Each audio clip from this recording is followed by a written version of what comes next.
আসসালামু আলাইকুম রহমতুল্লাহ। কেমন আছেন সবাই? আশা করি আল্লাহর রহমতে সবাই ভালো আছেন, সুস্থ আছেন এবং সবাই নিরাপদে আছেন। তো সবাইকে আজকে ভিডিওতে স্বাগতম।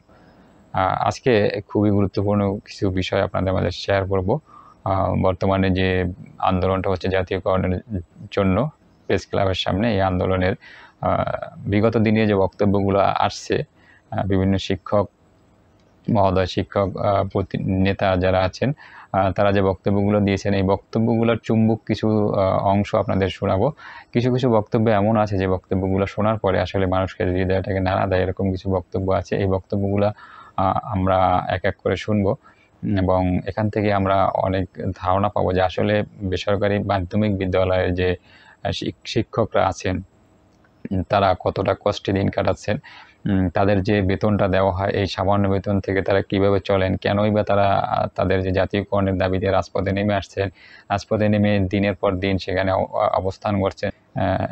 শুধু যেখানে শিক্ষকরা আছেন এমন, এখানে কিন্তু শিক্ষিকারাও আছেন। অনেক আমাদের যে শিক্ষিকা অনেক বিদ্যালয়ে, তারাও কিন্তু এখানে উপস্থিত হয়েছেন। এই যে তাদের ঘর বাড়ি সংসার ছেড়ে, শিক্ষা প্রতিষ্ঠান ছেড়ে, আসলে প্রত্যেকটা শিক্ষকের কাছে কিন্তু শিক্ষা প্রতিষ্ঠান তার একটা সংসারের মতোই। এখানে যে স্টুডেন্টগুলো থাকে সবাই হচ্ছে তাদের একটা সন্তানের মতোই। প্রত্যেকটা ছাত্রছাত্রী কিন্তু, এই যে আমি যদি বলি যে সংসার ছেড়ে আসছেন, তো শিক্ষা প্রতিষ্ঠান ছেড়ে আসাটা, এতদিন থাকা, এটা কিন্তু শিক্ষা প্রতিষ্ঠান তাদের কাছে কিন্তু একটা সংসারের মতো। এবং ওই শিক্ষা প্রতিষ্ঠানে যতগুলো ছাত্রছাত্রী আছে প্রত্যেকেই হচ্ছে তাদের সন্তানের মতো। এমনটাই কিন্তু প্রত্যেকটা শিক্ষকের কাছে তাদের প্রতিষ্ঠান এবং প্রতিষ্ঠানের ছাত্রছাত্রী এরকমটাই।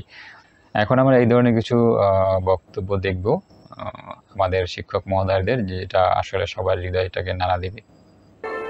আজ বেদনা বিধুর দুঃখ ভারাক্রান্ত মন নিয়ে আপনাদের সামনে হাজির হয়েছে।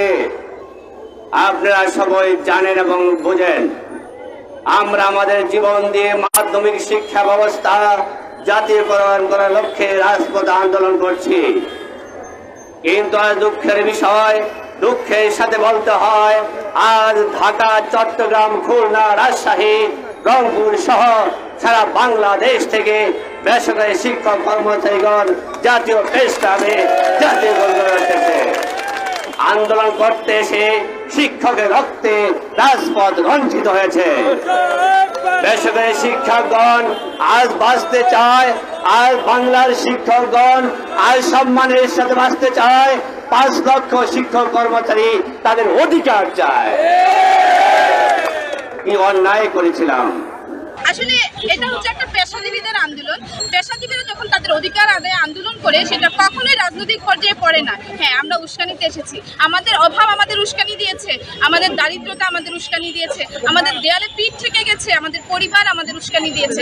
কারণ হচ্ছে একদম আপনারা জানেন, এই 17 দিনের আন্দোলনে সবাই অবগত হয়ে গেছেন, রাষ্ট্র মাধ্যমিক পর্যায়ে যে এমপিভুক্ত শিক্ষক রয়েছেন তাদের 1000 টাকা বাড়ি ভাড়া দেন। 1000 টাকায় আজকাল কোথায় বাড়ি ভাড়া পাওয়া যায় সেটা আমরা পাচ্ছি না, আমাদের দ্বারা সেটা সম্ভব হচ্ছে না। 500 টাকায় কোন চিকিৎসক আমাকে চিকিৎসা করাবে? সেজন্য আমি এসেছি। এটাই আমার উস্কানি, কারণ আমার দারিদ্রতা আমাকে একদম রাস্তায় নামিয়ে নিয়ে এসেছে। কারণ শিক্ষকতা হচ্ছে মহান পেশা। শিক্ষকরা অনেক কিছু লুকিয়ে রাখেন, তাদের দারিদ্রতা লুকিয়ে রাখেন, কিন্তু দ্রব্যমূল্যের ঊর্ধ্বগতিতে শিক্ষকরা আর পাচ্ছেন না। আজ 17 দিন ধরে শিক্ষকরা প্রেস ক্লাবে পড়ে আছেন।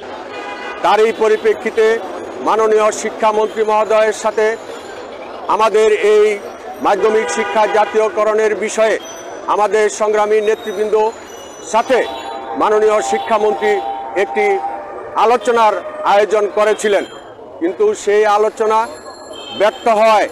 বরঞ্চ আমাদের শিক্ষামন্ত্রী মহোদয় আমাদের এই কর্মসূচিকে, শিক্ষকদের ন্যায় এবং যৌক্তিক দাবিকে তারা অগ্রাহ্য করে আমাদেরকে, শিক্ষকদেরকে বিভিন্নভাবে তুচ্ছ তাচ্ছিল্য, অসম্মানজনক কথাবার্তা বলেছেন এবং দাম্ভিকতা প্রকাশ করেছেন। আমরা আশা করেছিলাম মাননীয় শিক্ষামন্ত্রী একজন শিক্ষকের সন্তান হিসাবে শিক্ষকদের এই বঞ্চনা বৈষম্যের একটা অবসান মাননীয় শিক্ষামন্ত্রীর মাধ্যমে আমাদের শিক্ষকদের হবে। কিন্তু আমরা আশ্চর্যের সাথে, অত্যন্ত দুঃখের সাথে জানাচ্ছি যে মাননীয় শিক্ষামন্ত্রী এই 4.5 বছরে শিক্ষকদের সাথে কোনো ধরনের আলাপ আলোচনা করেনি। এমনকি শিক্ষকদের আজকে 18 বছর পর্যন্ত উৎসব ভাতা 25% পেয়ে শিক্ষকরা ঈদ উদযাপন করছে। আপনারা সবাই জানেন, সবাই অবগত আছেন যে বিগত যে ঈদুল আজহা উৎসব চলছিল, সেই ঈদুল আজহার শিক্ষকরা বেতন, মাসের বেতন এবং শিক্ষকরা উৎসব ভাতার যে 25% উৎসব ভাতা, সেই ভাতাটুকুও না পেয়ে তাদেরকে এই ঈদের উৎসব পালন করতে হয়েছে। এটা অত্যন্ত নিগ্রহের একটি জায়গা, একটি বিষয়। তো সম্মানিত ভিউয়ার্স, এই হচ্ছে অবস্থা আমাদের শিক্ষকদের, তারা কিভাবে দিন কাটাচ্ছেন তার একটা নমুনা, যে তারা কতটা সুখে আছেন।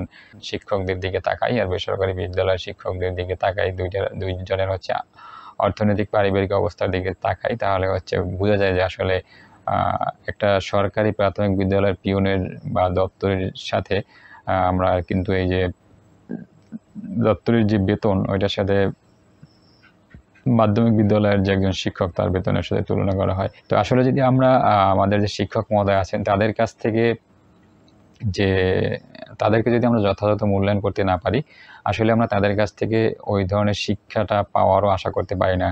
কারণ একজন মানুষের যদি পিছনে টেনশন থাকে, আমার সংসার কীভাবে চলবে, আমার জীবন কীভাবে চলবে, আমার ভবিষ্যৎ কী হবে, এই সমস্ত বিষয়ে চিন্তা ভাবনা থাকলে তখন কিন্তু তার ভিতর থেকে ওই যে প্রকৃত যে শিক্ষাটা, সেই শিক্ষাটা বেরিয়ে আসাটা খুব কষ্ট হয়। তো যাই হোক, সম্মানিত ভিউয়ার্স, এই ছিল হচ্ছে আমার আজকের ভিডিও। বিভিন্ন শিক্ষক মহোদয় যে বক্তব্যগুলো দিয়েছেন সেটার উপরে শেষ করছি। এর সাথে ভিডিও ভালো লাগলে লাইক, কমেন্ট, শেয়ার করবেন। সবাই ভালো থাকবেন, সুস্থ থাকবেন এবং নিরাপদ থাকবেন এই প্রত্যাশায়। আল্লাহ হাফেজ।